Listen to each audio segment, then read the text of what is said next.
Yo, what's up mga ka-vlog? It's your girl Rian Quijano, and for today's video, pag-uusapan natin ang balbal na wika, yung patok sa kabataan na ginagamit natin sa chat, sa barkadahan, o sa eskwelahan. Tara, samahan niyo ako sa tatlong eksenang madalas nating ginagamit ang balbal na wika. Let's go!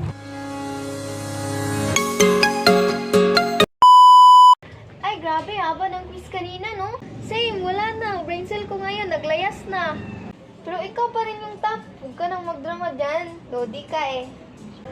Ha, char lang yan. Pero seryoso, gutom na ako. Tara, kain tayo. Game, libre mo ah. Ikaw naman yung may wear pa sa grades. Oh, di ba nakita nyo?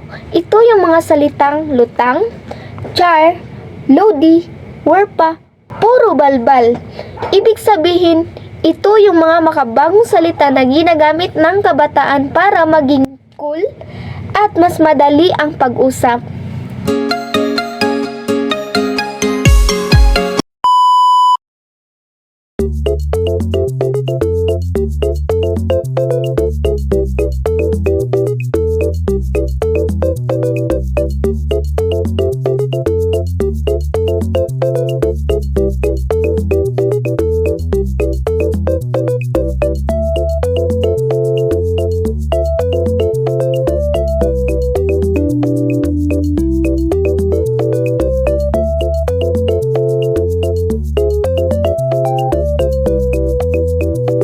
Diba nakita nyo?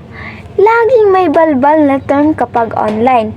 Ito yung ganap, G, broke, pautang, sin zone, char, clingy. Nakakatawa pakinggan pero natural na natural sa kabataan.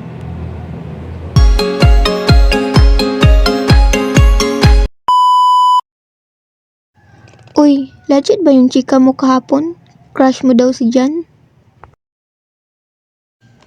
Okay lang ha, pero oo, kinilig nga ako nung nag-smile siya sa akin. Haha, sana all my crush. Ako busy sa akads. Walay time sa love life. Grabe, seryoso to? Pero support ako sa'yo, bro. Dito natin makikita yung pagiging creative at expressive ng kabataan gamit yung balbal. Ito yung legit, chika, low-key, kinilig, sana all at walay. Ginagamit din natin ito para mas maging masaya at natural ang pag-usap. Kaya, ayun mga ka-vlog, ang balbal ay bahagi na ng ating pagkatao bilang kabataan. Ito ang nagpapakita ng pagiging totoo, malikhain at makabago sa pakikipag-usap. Pero tandaan, may tamang panahon at lugar ang paggamit ng balbal. Sa formal na sitwasyon, gamitin pa rin natin ang wasto at maayos na Pilipino.